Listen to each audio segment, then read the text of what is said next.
Ini kesalahan utamanya dilakukan oleh semua orang di dunia.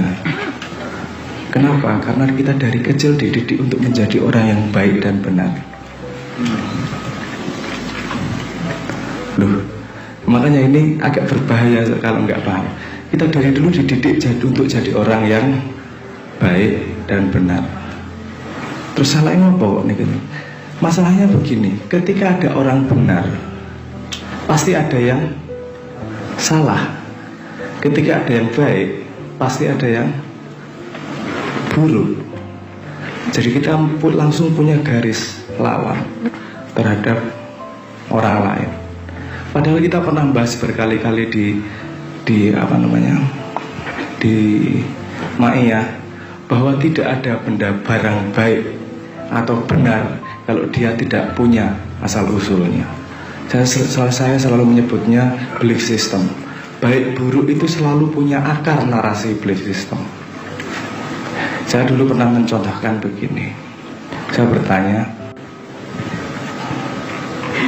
makan daging anjing itu baik atau buruk? Benar atau salah? Makan daging babi itu benar atau salah? Mau dijawab, benar atau salah? Hah? Ketika ada prasmanan, kita ikut kawinan, ada nikono semur babi. Dagingnya kita kemelus, ambune menarik minat. Di tangan bener apa salah? Salah. Karena Anda orang Islam. Dalam ajaran Islam itu salah. Nah misalnya aku jadi orang Islam, itu jadi enak ragu-ragu. Jadi nggak salah gitu kan. Jadi benar salah selalu ada narasi di awalnya. Selalu ada sesuatu yang kita percaya untuk menjadi tonggak benar atau salah. Oke. Padahal semua tonggak itu, biar ngomong ini, aku menarik ke belakang dulu.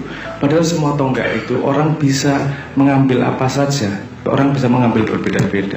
Aku bisa ngomong Islam, aku bisa ngomong Kristen, aku bisa ngomong Katolik, aku bisa ngomong sesama Islam sekalipun wis ngono mazhab A, mazhab B, ngono versi A, versi B dan seterusnya. Dan itu pasti benar salahnya berbeda. Pasti baik buruknya ada perbedaannya. Jadi apa yang terjadi kalau kita diajarkan untuk menjadi orang yang baik? Menjadi orang yang baik. Ini hati-hati ya, berbahaya ya. Kalau kita diajarkan menjadi orang yang baik, berbahaya itu nggak salah, nggak selalu hasilnya buruk. Tapi ketika kita sudah punya definisi, karena kita mengambil sebuah belief system, menurut Islam yang aku percaya begini, berarti yang baik adalah begini. Aku adalah orang baik. Berarti kalau udah ngomong aku adalah orang baik, yang tidak mengikuti itu tadi jadi orang buruk. Kalau neng Ma'iyah, orang yang berbeda tidak dilihat sebagai orang buruk, orang yang berbeda, selesai. Tapi tidak menutup kemungkinan orang melihat orang yang menurut dia tidak baik menjadi musuh. Ya, nah? Jadi ketika kita mendeklarasikan bahwa kita orang baik, kita sudah sedikit punya bibit musuh terhadap orang yang salah. Makanya naluri kita, kalau neng ayat, wahai orang-orang yang kafir, kan ngono mesti. Jangan seperti wahai orang-orang yang beriman, jangan seperti orang-orang yang kafir. Selalu gitu tau imajinasinya. Nah, misalnya kowe nonton film mesti belone jagoane itu musuhe. Itu kan memang naluri kita untuk menjadi orang baik itu loh. Nggak salah sebenarnya pengen jadi orang baik, tapi setahu Kanjeng Nabi nggak nyuruh kamu jadi orang baik, nyuruh jadi kamu orang bermanfaat, berniat. Semuanya tergantung sama niat. Kenapa? Karena niat itu di dalam diri kita. Kita nggak bisa, kalau berbuat baik, kalau menjadi orang baik untuk orang lain itu tidak ada jaminan sama sekali. Iso kowe nglakoni apik karo wong, ya niatmu tok toh. Karena baik buruk, beruntung nggak beruntung itu Bisa diukur oleh waktu, bisa diukur oleh konteks. Ada cerita di Cina sedikit ya, menggok sedikit ono cerita, tidak salah saka Cina gue. Untuk memperlihatkan bahwa baik, buruk, beruntung sama rugi itu bolak-baliknya cepat. Ada saudagar punya anak 3 laki-laki, gagah-gagah gede-gede. Tetangganya ngomong, wah beruntung kamu punya anak laki-laki, 3-tiganya gagah. Suatu hari 3-tiganya naik kuda, jatuh semua, kakinya patah, pincang. Wah, kamu ya kurang beruntung ya. Apa sebenarnya punya anak 3 laki-laki, gagah, pincang semua katanya. Gak lama seminggu kemudian ada perang, yang anak-anak mudanya diambilin untuk jadi prajurit. Dia bilang, kamu beruntung ya, anak-anakmu pincang, jadi gak jadi prajurit, berangkat perang gak jadi mati. Udah ketika menang perang, yang pulang perang bawa rampasan perang jadi sugih-sugih. Dia bilang, kamu gak beruntung ya, anakmu gak ikut perang pula gak jadi sugih. Ya, betapa gampangnya bolak-balik itu, apa namanya, antara benar salah, baik buruk itu tadi loh. Jadi kalau kita ngomong baik tidak dengan pengalaman sendiri, kita ngomong baik buruk tidak dengan apa sebenarnya, sebelum itu tak gini aja lah. Saya pengen mencoba membuat hipotesis, mengambil sebuah belief system yang kita semua membagi. Jadi kita semua pasti sama belief systemnya. Saya tanya sekarang, daripada ciptaan dunia yang segini besarnya, kamu tuh paling baik sama siapa menurutmu?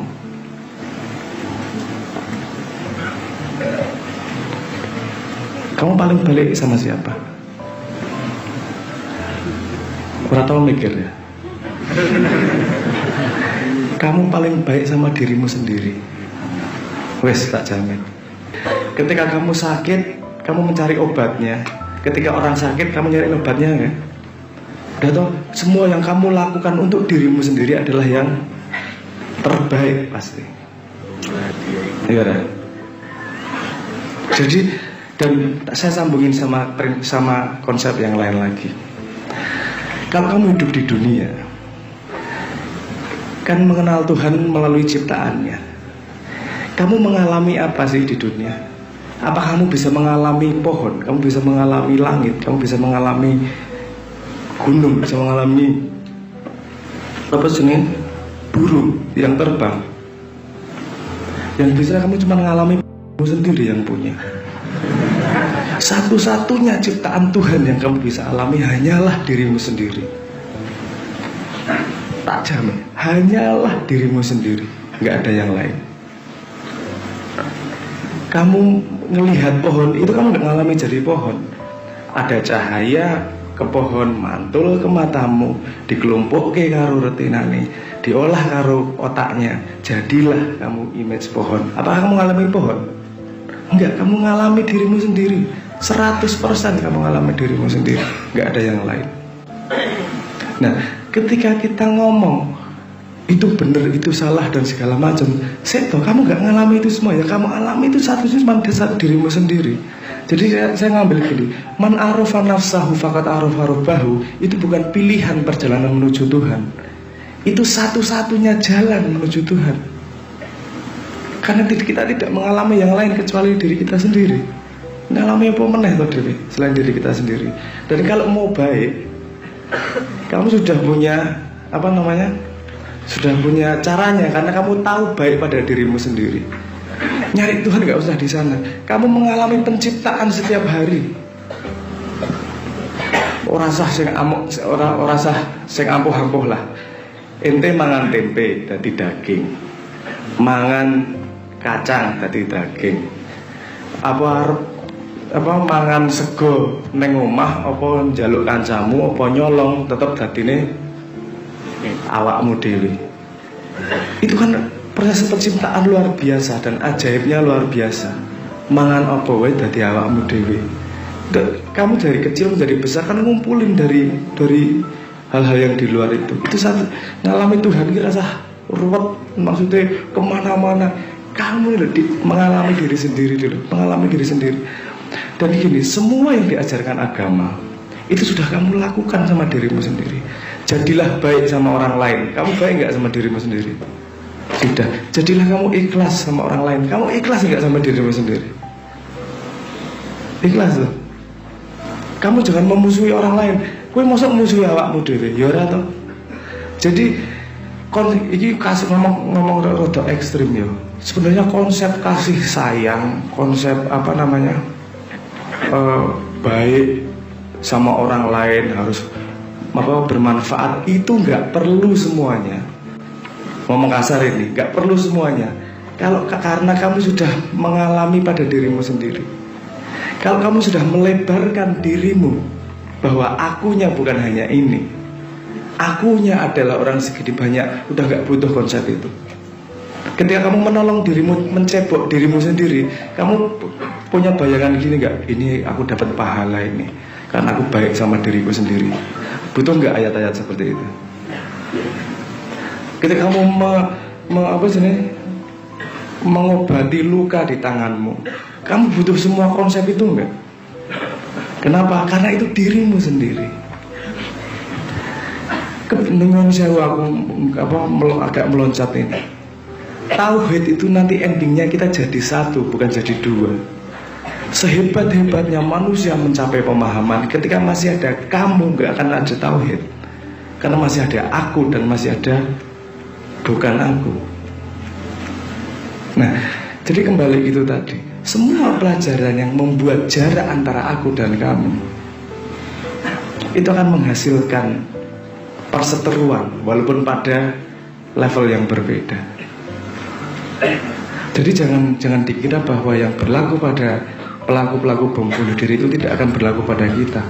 Sangat, kita juga memperlakukan, kita juga berlaku akarnya seperti itu, walaupun ekspresinya bukan ngebom.